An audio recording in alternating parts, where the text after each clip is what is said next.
다 같이 기도하심으로 2021년 성례주일로 예배드리며 나아가기를 원합니다. 하나님 아버지, 우리에게 베푸신 창조의 은혜와 구원의 은총을 높여드리며 찬양하며 하나님을 예배하기를 원합니다. 오늘 특별히 성례주일로 저희들이 나아갑니다.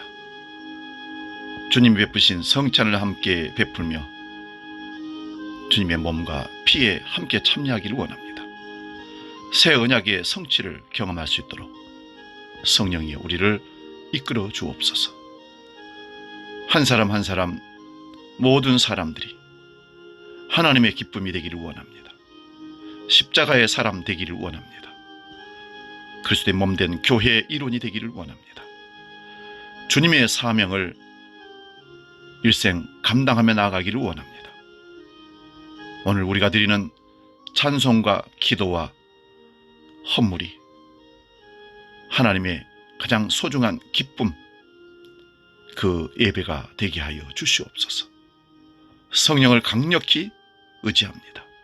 임재하여 주시옵소서. 예수님의 이름으로 기도하옵나이다. 아멘.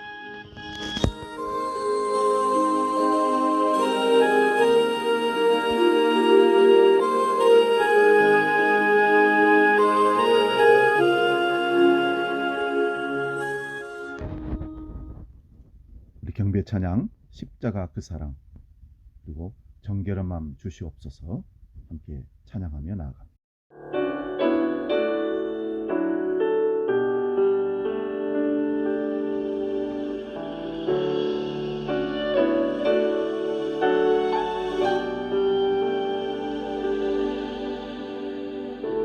십자가 그 사랑 멀리 떠나서 무너진 나의 삶 속에 잊혀진 주네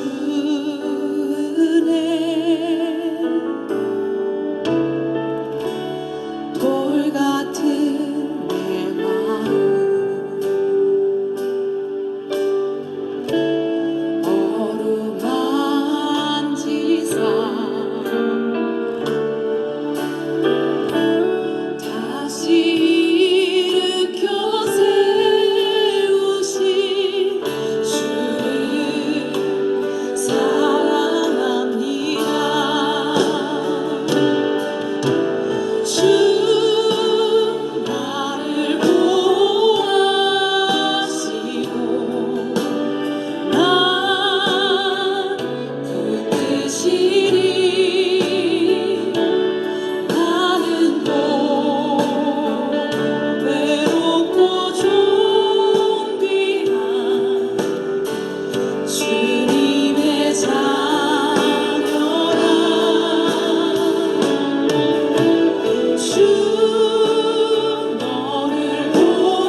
같이 묵상 기도함으로 하나님의 깊은 예배로 나아가기를 원합니다.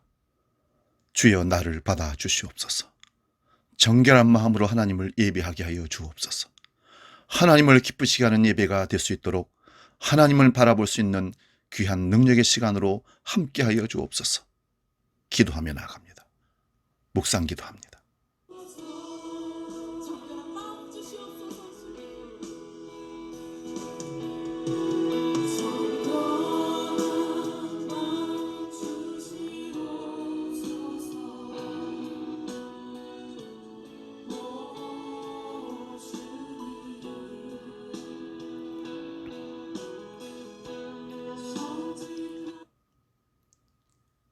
하늘에 계신 주여, 내가 눈을 들어 주를 향하나이다.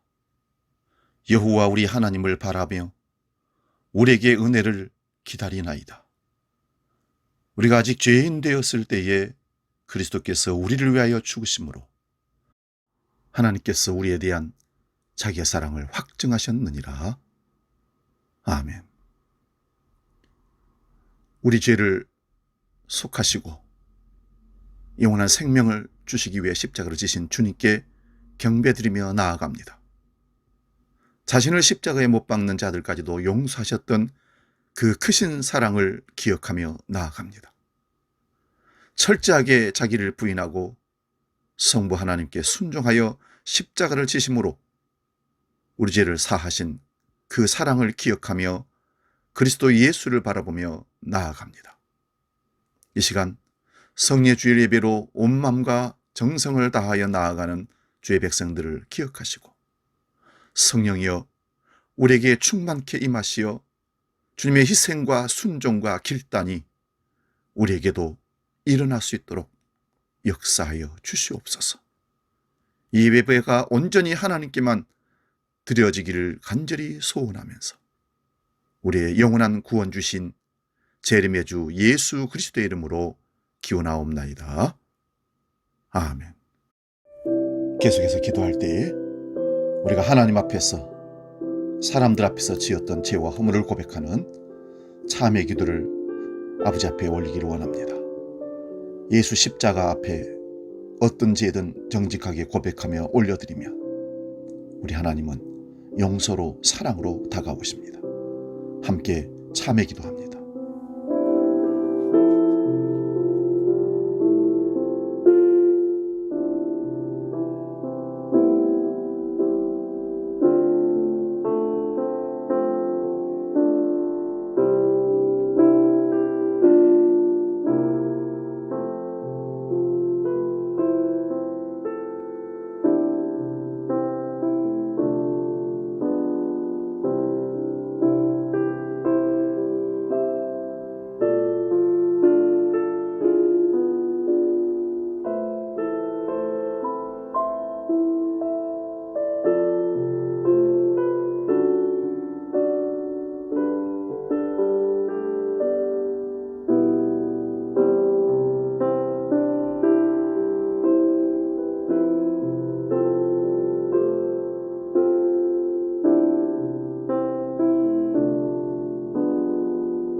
이제 들으시기 바랍니다. 하나님께서 용서의 말씀을 우리에게 주십니다. 우리가 긍휼하심을 받고 때를 따라 돕는 은혜를 얻기 위하여 은혜의 보좌 앞에 담대히 나아갈 것이니라. 오라 우리가 서로 변론하자. 너희 죄가 추홍 같을지라도 눈같이 희어질 것이요 진홍같이 붉을지라도 양털같이 되리라. 아멘. 이 말씀대로 우리가 고백한 모든 죄는 사함을 받았고 더 이상 정죄함이 없는 것을 믿습니다. 죄와 사탄의 권세로부터 해방되었음을 고백했으니 하나님께서 우리를 용서하신 줄로 믿습니다. 찬송가 266장 주의 피로 이룬 샘물 함께 찬송하며 나아갑니다.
주 예수를 깊이 아는 놀라운 은혜 하늘나라 즐거움이 매일 새롭도다 찬송하세 주의 보혈 그 셈에 지금 나가 죄의 깊이 빠진 이 몸 그 피로 씻어 맑히네.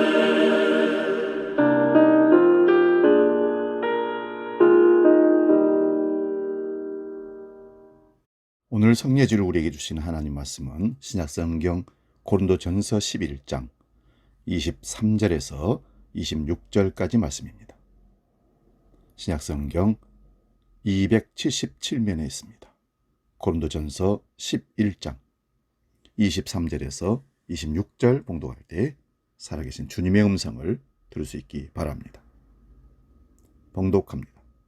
내가 너희에게 전한 것은 주께 받은 것이니 곧 주 예수께서 잡히시던 밤에 떡을 가지사 축사하시고 떼어 이르시되 이것은 너희를 위하는 내 몸이니 이것을 향하여 나를 기념하라 하시고 식후에 또한 그와 같이 잔을 가지시고 이르시되 이 잔은 내 피로 세운 새 언약이니 이것을 행하여 마실 때마다 나를 기념하라 하셨으니 너희가 이 떡을 먹으며 이 잔을 마실 때마다 주의 죽으심을 그가 오실 때까지 전하는 것이니라.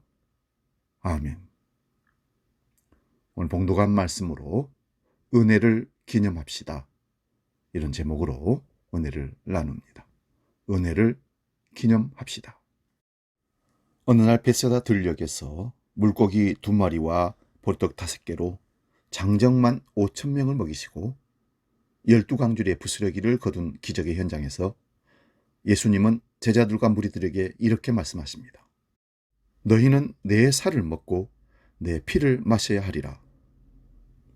제자들과 군중들은 당황했고 도저히 이해할 수 없어서 사람들이 어렵다고 하면서 이해가 안 된다고 하면서 돌아가 버렸습니다.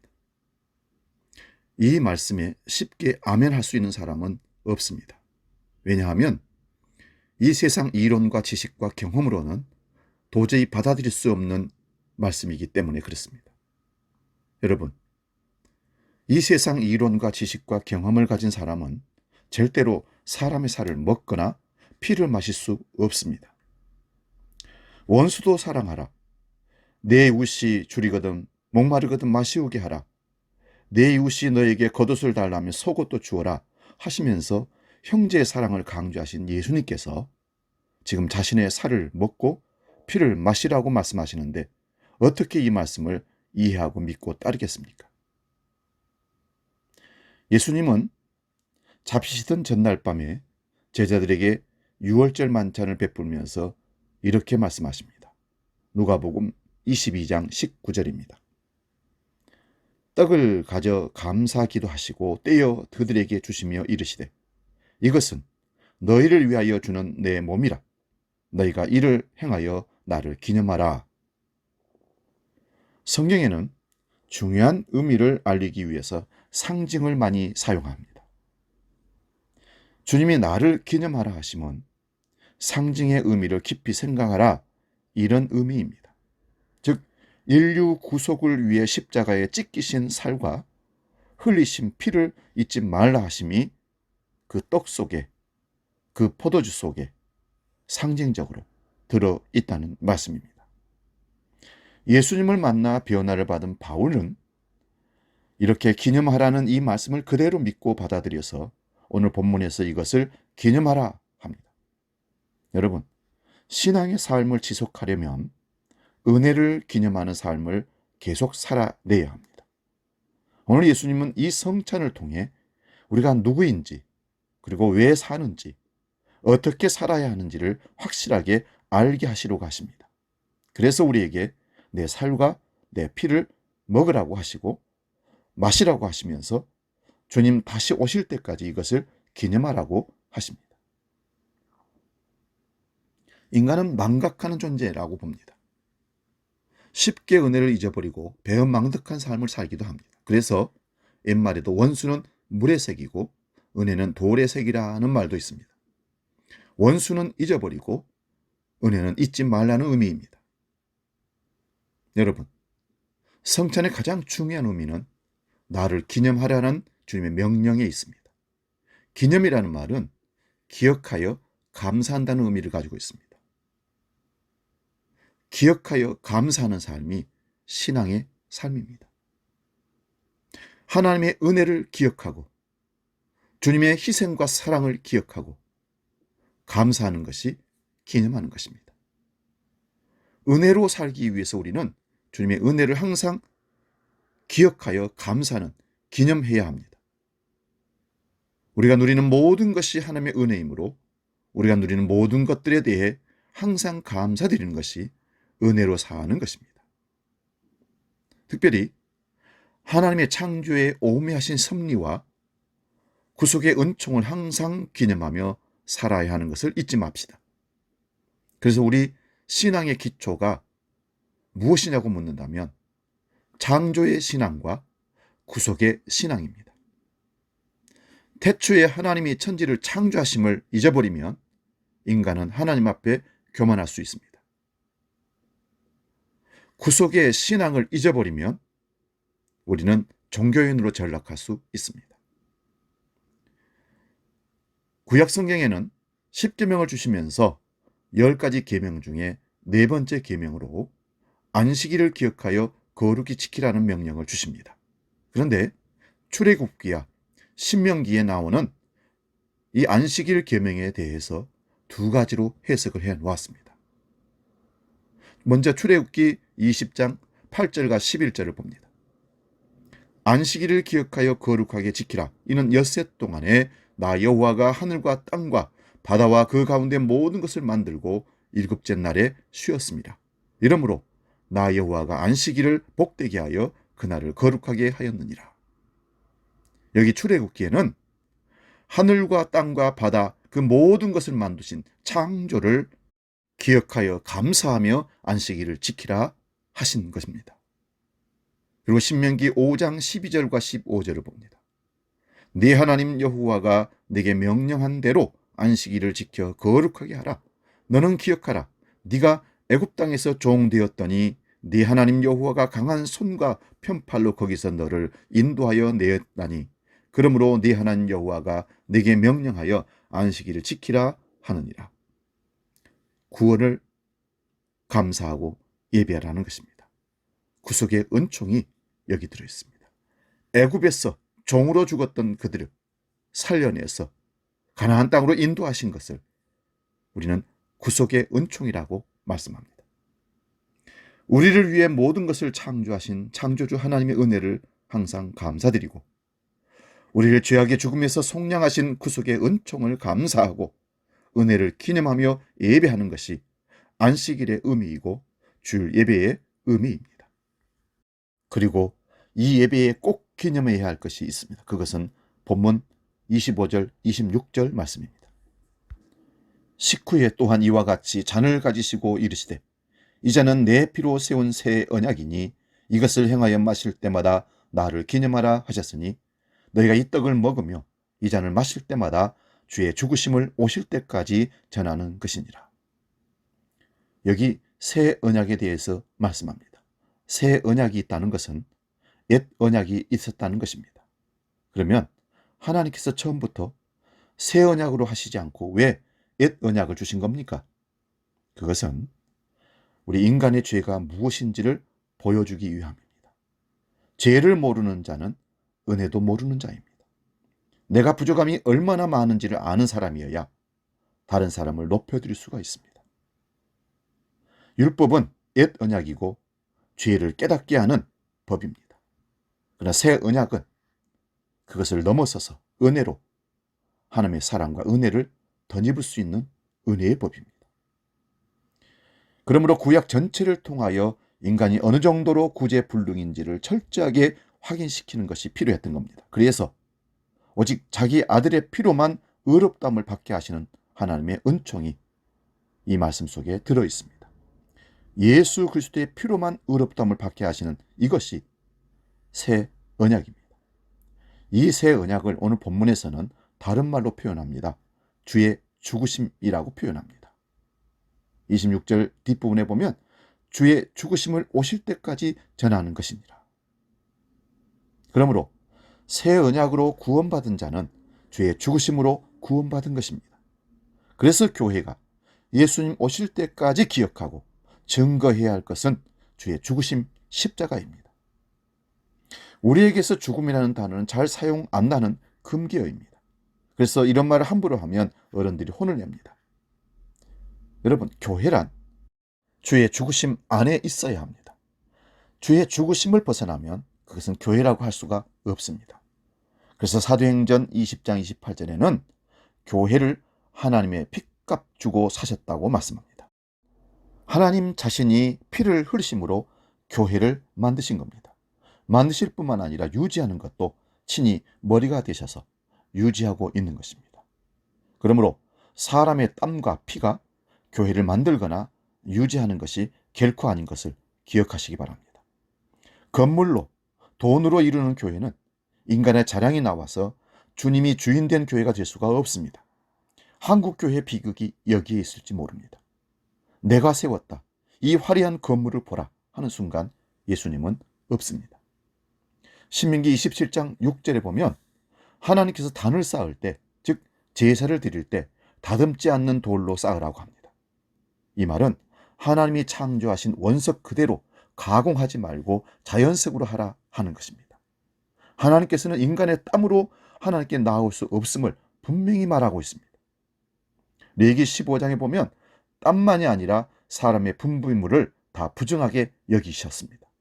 그런데 유일하게 땀과 피가 하나님께 받아들이는 땀과 피가 있습니다. 누가복음 22장 42절에서 44절 봅니다. 이르시되 아버지여 만일 아버지의 뜻이거든 이 잔을 내게서 옮기시옵소서. 그러나 내 원대로 마옵시고 아버지의 원대로 되기를 원하나이다 하시니 사자가 하늘로부터 예수께 나타나 힘을 돕더라.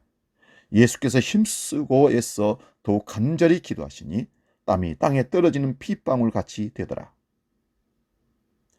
이 말씀은 감람산에서 십자가를 앞에 두고 예수님이 기도하시는 모습입니다. 오직 예수님의 땀과 피만이 하나님께서 용납하시는 분비물입니다. 구원이란 인간의 땀과 노력이 아니라는 것입니다. 인간의 결단과 각오도 결국은 무용지물입니다. 그러면 도대체 무엇으로 우리를 구원하신 것입니까? 예수님께서 땀을 피같이 쏟으시며 기도하신 후에 잡히시고 살을 찢기고 피를 흘리며 십자가를 지신 것으로 우리를 구원하셨습니다. 이 일이 일어나기 전에 예수님께서 하신 일이 있습니다. 그것이 바로 유월절 만찬이었습니다. 누가복음 22장 19절 20절 말씀 봅니다. 또 떡을 가져 사례하고 떼어 저희에게 주시며 이르시되 이것은 너희를 위하여 주는 내 몸이라. 너희가 이를 행하여 나를 기념하라 하시고 저녁 먹은 후에 잔도 이와 같이 하여 이르시되 이 잔은 내 피로 세우는 새 언약이니 곧 너희를 위하여 붓는 것이라. 떡을 자신의 몸이라 하시고 잔을 자신의 피로 세우는 새 언약이로 말씀하십니다. 이 새 언약이 바로 예수님의 살과 피가 되는 것입니다. 이 새 언약으로 자기 백성의 죄를 덮어주시고 씻어주시는 겁니다. 성례주일이 되면 우리 성도들이 고민을 많이 합니다. 성찬을 받기 전에 자기를 살펴보고 죄가 있으면 받지 말라는 말씀을 이미 알기 때문에 그렇습니다. 그래서 성찬을 받을까 말까 고민한 적이 한두 번이 아닙니다. 본문 27절 30절을 봅니다. 누구든지 주의 떡이나 잔을 합당치 않게 먹고 마시는 자는 주의 몸과 피를 범하는 죄가 있느니라. 그러므로 자기를 살피고 먹으라고 합니다. 그렇게 하지 않았기에 30절에 보면 병들고 자는 자가 많다고 합니다. 여기 그러면 어떻게 성찬을 해야 됩니까? 빨리 죄를 회개하고 성찬에 참여하든지 아니면 성찬을 받지 않는 것입니다. 그러나 그렇게 해서 성찬을 받고 나도 마음이 찜찜한 것이 우리에게 사실 있었던 것이 사실입니다. 제대로 회개했는지 아니면 바르게 살았는지를 돌아보게 되는 것이죠. 그런데 이 말씀이 과연 지금까지 살펴본 말씀 그대로의 그 의미일까요? 죄인이 참여할 수 없는 성찬이라면 그림의 떡입니다.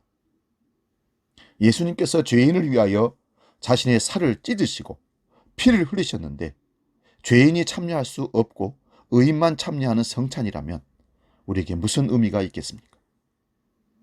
예수님은 의인을 부르러 온 것이 아니라 죄인을 부르러 오셨다고 하셨습니다. 마태복음 26장 26절에서 27절 말씀 봅니다. 저희가 먹을 때에 예수께서 떡을 가지사 축복하시고 떼어 제자들을 주시며 이르시되 받아 먹으라 이것이 내 몸이니라 하시고 또 잔을 가지사 사리하시고 저희에게 주시며 이르시되 너희가 다 이것을 마시라 이것은 죄의 사함을 얻게 하려고 많은 사람을 위하여 흘리는 바 나의 피 곧 언약의 피니라. 죄의 사함을 얻게 하려고 많은 사람을 위하여 흘리는 언약의 피라고 하셨습니다. 그러면 죄인이 죄의 사함을 받은 유일한 길은 예수님의 살과 피입니다. 그것을 기억하고 기념하는 것이 성찬식입니다. 근데 죄인이 참여할 수 없다면 어떻게 됩니까? 바울 사도가 고린도 교회에 오늘 이 말씀을 하게 되는 것은 이유가 있습니다. 고린도 교회는 여러 가지 문제가 있었습니다. 파당이 생기고 우상의 제물에 문제가 있었고 여자가 머리에 수건을 써야 되냐 벗어야 되냐 하는가의 문제도 있었고 그래서 고린도 교회가 많이 시끄러웠습니다. 고린도 교회는 열심히 모이는 교회였습니다. 여러분, 열심히 모이는 것보다 더 중요한 것이 왜 모이는가의 의미를 더 중요하게 생각해야 됩니다. 내용 없는 열심은 자기 만족에 불과합니다. 기도를 얼마나 열심히 했으면 목이 쉬었나 그렇게 우리는 평가합니다. 그러나 더 중요한 것은 그가 무슨 내용으로 기도했는가가 더 중요합니다. 오늘 본문 17절 18절을 한번 보겠습니다.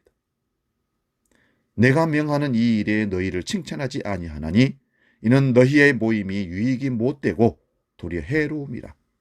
먼저 너희가 교회에 모일 때에 너희 중에 분쟁이 있다 함을 듣고 어느 정도 믿거니와 너희 중에 파당이 있어야 너희 중에 옳다 인정함을 받은 자들이 나타나게 되리라. 모임이 유익을 주지 못하는 모임이 되어버렸습니다. 모여서 주의 성찬을 먹으면서 고린도 교회 안에 분쟁이 생기게 된 겁니다. 초대교회 때는 모일 때마다 떡을 떼었습니다. 그리고 잔을 나눴습니다. 떡을 뗀다는 것은 단지 식사만이 아니라 주의 만찬을 행한 것입니다. 예수님의 유월절 만찬, 최후의 만찬에서 떡을 떼시면서 자신의 몸이라고 하셨고 잔을 주시면서 죄의 사함을 위하여 흘리는 언약의 피라고 하셨습니다. 그리고 주님 다시 오실 때까지 그것을 기념하라 하셨습니다. 그러므로 함께 모여 떡을 뗄 때마다 주의 죽으심을 기념한 것입니다. 우리 사도행전 2장 45절에서 47절 말씀 봅니다.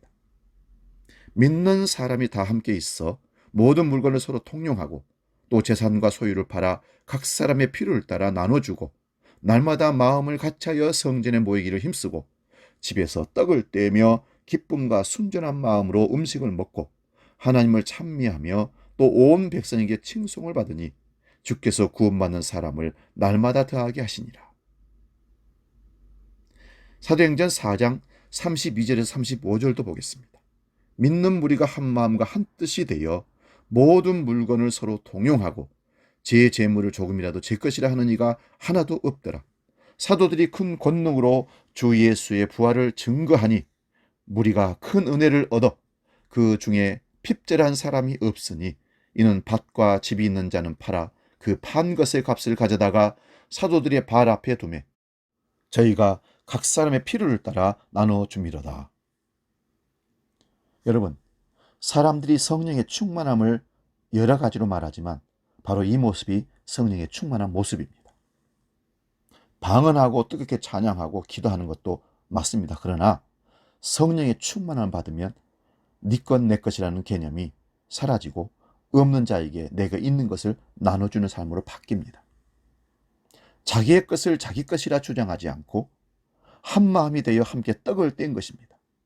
한 마음이 되었기에 빈부의 차이가 없어진 것이죠. 이것은 예수 그리스도의 살과 피로 인하여 그 십자가로 인하여 일어난 사건입니다. 그동안 인간을 차별하던 모든 차별이 십자가 앞에서는 아무 의미 없는 것이 됩니다.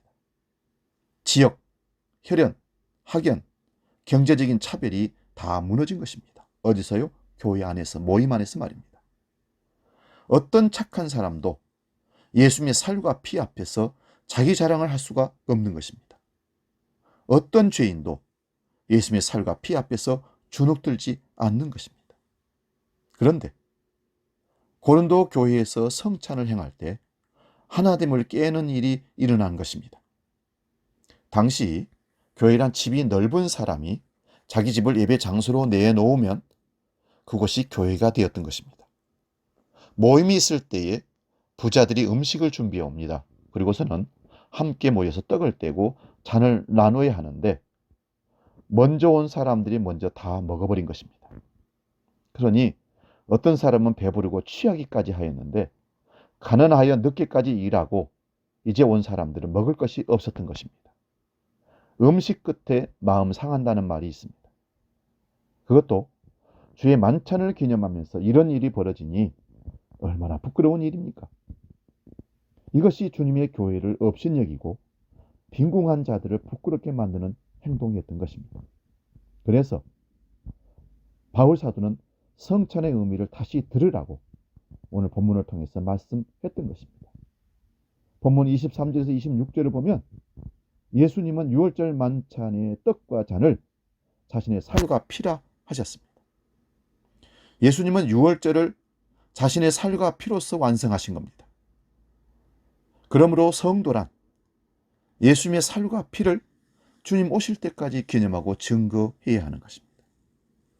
지금의 교회들은 성찬을 1년에 한두 번 기념하고 행하는 것으로 하고 있습니다. 성찬을 얼마나 행하는지가 중요한 것이 아니라 모일 때마다 성찬의 의미가 증거되는가가 더 중요합니다. 매번 해야 된다, 많이 해야 된다 하지만 의미가 더 중요합니다. 예수님의 살과 피가 우리를 살리고 우리의 죄를 용서한다는 사실이 늘 선포되어야 합니다. 언제까지 말입니까? 주님 다시 재림이 오실 때까지입니다. 그러므로 주의 죽으심 안에 성도가 늘 놓여 있어야 합니다. 성도가 예수님의 십자가를 벗어버리고 그리고 일어나면 자기 자랑이나 자기 공로가 나오게 됩니다. 누가 더 많이 헌신했느냐? 누가 더 많이 헌금했는가? 누가 예수 믿고 세상의 복을 많이 받았는가 하는 차별이 나타나게 되면 그것은 주님의 살과 피를 기념하는 것이 아니라 자기의 땀과 피를 자랑하는 것이 되어버립니다. 그런 곳에서는 시기와 다툼과 분쟁과 요란함이 일어납니다. 한국 교회는 그래서 많이 시끄럽습니다. 마음이 아픕니다. 주의 성찬을 제대로 기념하면 그 뜻과 의미를 제대로 안다면 교회가 다툼이 일어나서는 안 되지 않습니까? 갈등이 있고 의견을 놓고 기도하기는 하지만 소란할 수는 있지만 분열을, 정죄를, 싸움이, 쟁투가 법정에 서는 일이 벌어져서는 안 되는 것입니다. 그런데 그런 일들이 비일비재하게 일어나고 있습니다. 초대교회 때 주님의 만찬은 오늘처럼 기념식이 아니라 식사였습니다. 그 식사 자리에 가난하고 업신여김을 받는 일이 일어난다면 그것이 바로 주님의 살과 피를 업신여기는 죄를 범하는 것이 됩니다. 그러므로 바울 사도는 지금 책망을 하고 있는 것입니다. 이제 자기를 살피고 주의 만찬에 참여하려는 의미가 설명이 되었죠? 지나온 시간 동안 죄를 많이 지었으니 우리는 성찬에 참여할 수 없다가 아니라 초대교회 고린도 교회에 성도들 간에 이런 아픔과 갈등이 있었던 것을 살펴서 다 먹어버리고 취하지 말고 형제들을 사랑하면서 함께 한 마음으로 떡을 떼고 잔을 마시고 기념하라는 그런 의미를 바울사도가 설명했다는 것입니다.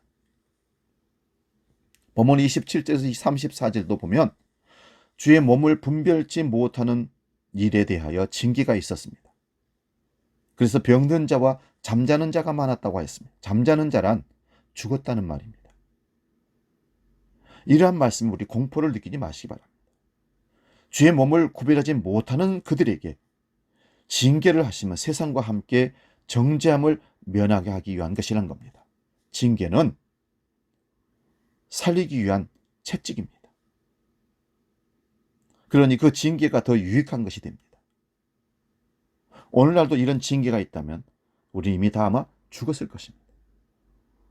징계를 받고 우리가 심판을 받은 것은 죄를 지어서가 아니라 예수님의 십자가를 믿지 않기 때문입니다. 주님의 살과 피의 의미를 모르기 때문에 그렇습니다. 그래서 십자가를 보고 무능하다고 하고 저주받은 것이라고 합니다. 그들이 바로 심판받을 자입니다. 주님의 십자가를 모르면 아무리 건강한지라도 이미 병든 자이며 아무리 살아있다고 큰 소리쳐도 이미 죽은 자입니다. 그러나 주님의 살과 피를 먹고 마시는 자는 이미 영생을 얻은 자들입니다. 세상에서 실패해도 죽어도 상관없다고 하는 자들입니다. 이런 사람은 세상이 감당치 못할 사람이라고 말합니다. 이미 주님의 죽음에 동참되었기 때문입니다. 그러므로 우리는 주님 오실 때까지 우리를 구속하심을 기념하며 성찬에 참여하고 주님의 죽으심을 증거하는 믿음의 사람이 되어 은혜를 기념하는 사람 될 수 있기를 축원드립니다. 가정에서, 일터에서 비대면으로 예배하는 사람들은 성찬을 받을 수 없지만 이 의미를 깊이 받아들이며 동일한 은혜로 함께할 줄로 믿습니다. 이 시간 갈보리 십자가에 우리 복음 찬양하고 기도하고 마칩니다.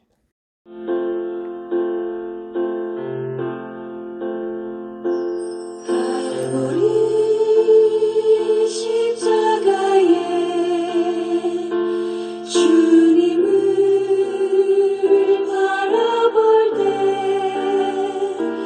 하나님 크신 사랑 너무나 고마워라. 예수님의 십자가 이제는 나도 지고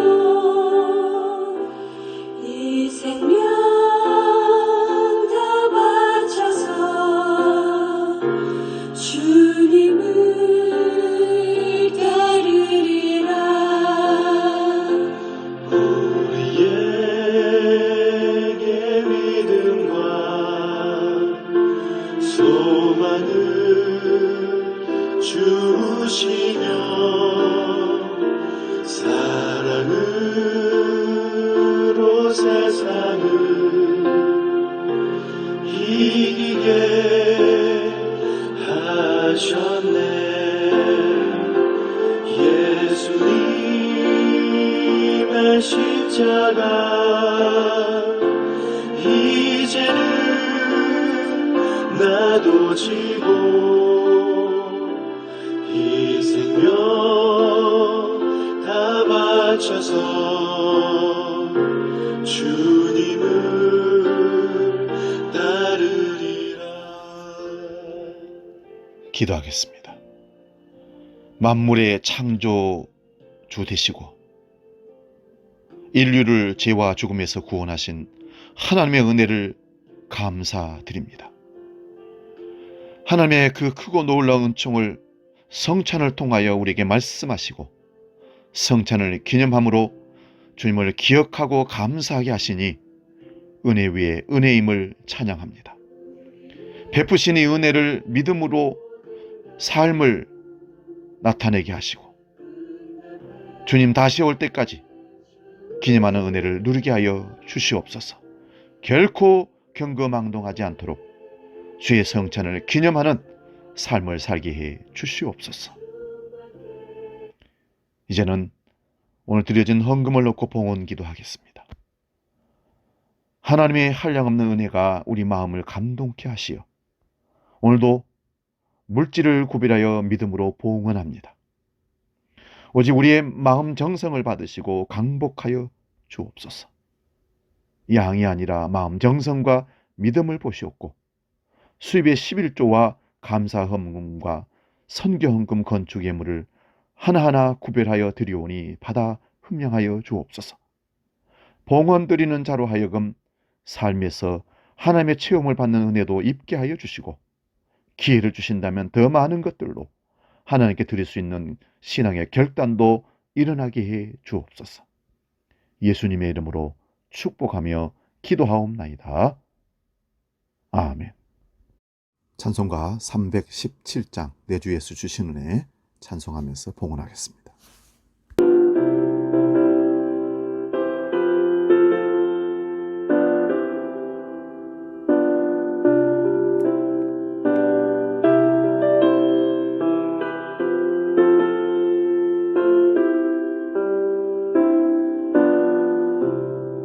내 주 예수 주시네 한없건만 내 주 앞에 이전을 받아들이니 주 예수여 내 정성을 받으소서. 교회 소식 안내합니다. 오늘은 성례주일로 지킵니다. 이어서 바로 성찬식을 하려고 합니다. 가정에서 비대면으로 예배하신 분들은 마음속으로 함께 성찬의 의미를 생각하고 기도하시기 바랍니다. 남선교회 원로회 다음 주 예배 후에 본당에서 모입니다. 예전도회 원로회는 28일 마지막 주 후에 본당에서 총회로 모이겠습니다. 다니엘 기도회가 계속되고 있습니다. 저녁 시간 유튜브로 또 인터넷으로 가정에서 함께 참여할 수 있고 은혜를 나눌 수 있겠습니다. 다른 광고는 주보를 참고하시기 바랍니다. 이제 결단 찬송 436장 나 이제 주님의 새 생명 얻은 몸 함께 찬송하고 축도하고 마치겠습니다.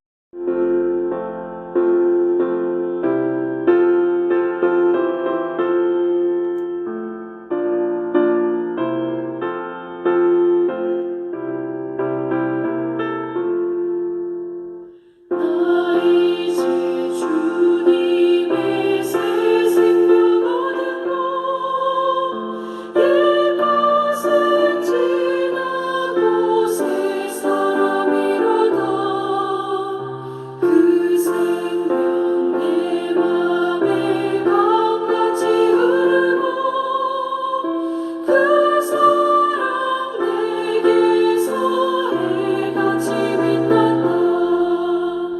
영생을 누리며 주 안에 살리라. 오늘도 내일도 주 함께 살리라. 기도하겠습니다. 사랑의 아버지 하나님, 우리 일생을 하나님의 은혜를 기억하며 감사하며 살기를 원합니다. 주님이 우리에게 주신 그 사랑과 그 은혜를 결코 잊지 말게 하시고 모든 삶 가운데 주님을 드러내며 주님의 죽으심을 전하는 복음의 사명을 감당하도록 우리를 이끌어 주옵소서.